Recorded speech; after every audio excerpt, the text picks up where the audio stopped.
All right, we're going to continue to just run through the phone calls, 866-582-9933. But I want to thank one of my great sponsors out there. It's mysolarbackup.com. That's mysolarbackup.com. The number is 877-327-0365. That's 877-327-0365. And what you got here is a generator, 1,800 watts of power. No motor, no gases. In the case of a blackout, you've got power. You want to get off the grid. You want to start being more self-sufficient. You want to truly go green. Solar power is the way to go, and mysolarbackup.com can help you with that. 877-327-0365. Go check them out. All right, let's go to Mark in Oregon. Mark, you're on the line. Hey, Jason. How you doing, sir? Take quite a while to give you all the details behind that, but you're already aware of it. Which one's that? You're already aware of the details which I speak of. It's it seems to be very dark out. I just feel that. You know, I kind of take a daily sampling of the day's general vibration just by effect, just by the way it feels when I wake up each day.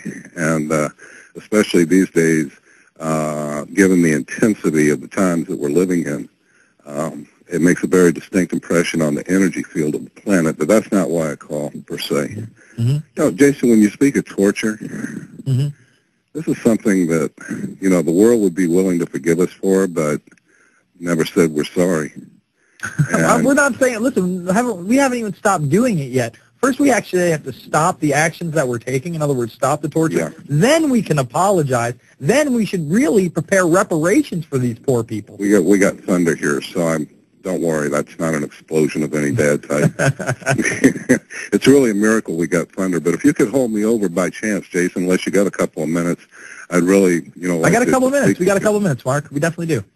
And what we have here is, you know, just a lingering situation. And when you, essentially, I think it's been shown that we are, if not always, say, for instance, on the ultimate example of torture by the United States government at Abu Ghraib, that there are photos showing what was done, and that John Yoo, the last administration's lawyer up there in legal somewhere in justice, had a memo saying that it would be fine to crush the children's testicles before their parents' eyes so that the parents would talk. But these are and rape them with battery acid. Let's not forget that juicy little tidbit that we put in there. Yeah, that's the third crown in this jewel of totally decadent evil. So what you have here is a big question mark as to why are they torturing whom they know to be innocent people. And I make that fine distinction. And I cannot imagine what anybody would have done outside of the crimes that the torturers, have committed, and those who hand out the torture orders from higher up.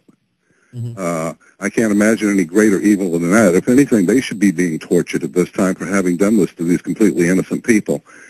So what is the reason? That's the big question mark. And I think by peeling layers back when it comes to the most blatant acts of evil that are done by these people, who are real people who can be pointed at and who movies can be made out of. If y'all could make a movie just essentially about the issue of torture that will enrage people. And you have to enrage people in order to get people's energy past the fear, basically, that they're in, at least in a general sense, because of the constraints which have been put on the common people from actually seeking out and divulging the truth back to the evildoers in a court of law as evidentiary spotlight evidence.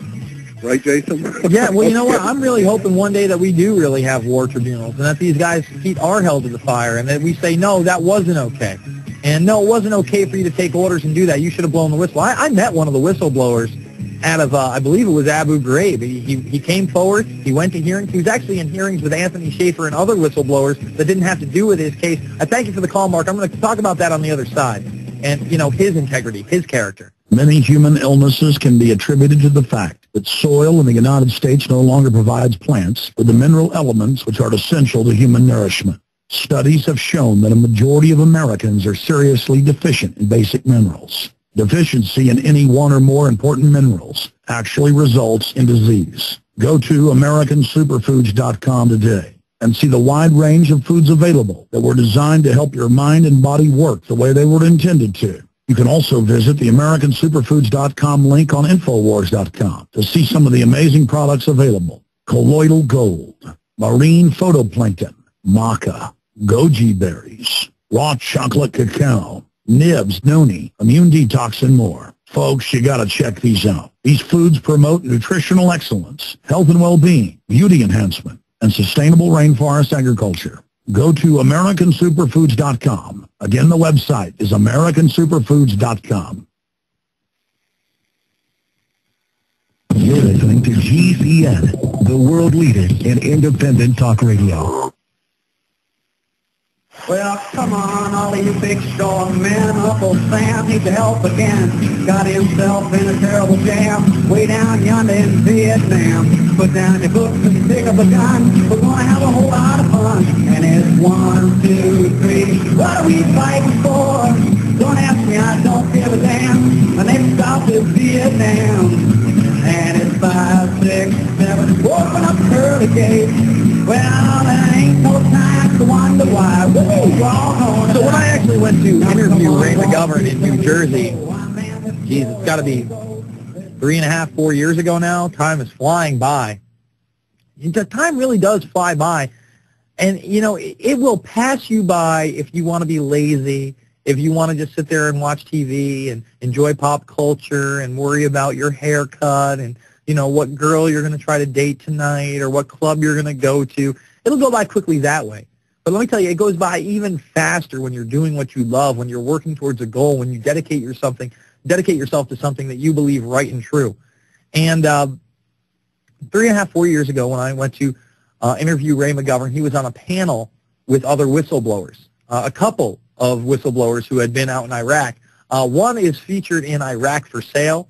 He talks about Kellogg, Brown, and Root, the military-industrial complex, how corrupt it is over there. If you haven't seen Iraq for Sale, excellent documentary. It's over at Google Video. It's hardcore. It's very good. Is it the most hardcore of documentaries? No, but it really lays out, you know, groups like the Carlyle Group in this and what they do and what they're about and how they make profits and how they don't care about people. Anyhow, we had one of those whistleblowers from, you know, one of these prisons where he knew torture and rape were going on and he could not deal with it. And he blew the whistle and he couldn't believe how fast people turned on him. You know, he did the right thing. And you have to applaud people for that because it's not easy to do the right thing sometimes. Sometimes it feels good to do the wrong thing, to be evil, to wallow in your own decadence and ego. Sometimes that does feel good, to feed yourself this power trip. But, you know, he saw beyond that, and he literally could not look away. He could not shut his mouth. He couldn't just turn a blind eye. And what did he get for it? He got reprimanded. He got threatened. You know, he blew the whistle, and what did he get out of it? He didn't shut any prisons down. Nobody got convicted because of him. The videos haven't come out. Most of the pictures are still censored to this day. And then Obama uses that as a PR scam. Yes, a PR scam. Oh, we're going to close down Guantanamo Bay. Oh, we're going to release some photos from the Bush administration era. Oh, we're going to release some documents. No, we're not. No, we're not. No, we're not. But you see, once he offers it, that's the thing people remember. Oh, no, he's going to do that. He said he was going to do it. He's working toward, can't do it overnight. You literally drunk the Democratic Pelosi Kool-Aid when you believe those kind of lies. And I don't know, you know, what kind of kick in the head you need out there, liberals, Democrats, idiots who voted them in 2006 when they promised you the war would end and that they would hold Bush accountable. And then as soon as they get in, oh, we're not going to bring him up on war crimes. We're not going to impeach this president. He's only got 2 years left. We're just going to let him go. Of course, Nancy Pelosi is in on it. She is a globalist. She's been around a long time. She is ruthless. She is cutthroat. Okay? She's one of the people that initially investigated 9/11 through the initial congressional investigation. She was a lead Democrat. She's on the team, folks. She plays for them. She doesn't play for us. She plays for them. Of course she does. She wouldn't be in the position she is now if she did not play for these monsters. And then in 2008, we voted Barack Obama, the savior, the man who was not even a real senator until 2004 when they magically make him the keynote speaker at the Democratic National Convention. He was just a state senator until then. It's unheard of to become a one-term senator and become president of the United States of America. Oh, that's right. He didn't serve a term as senator. He served 3 out of the 6 years as a senator, and then he ran for president. I mean,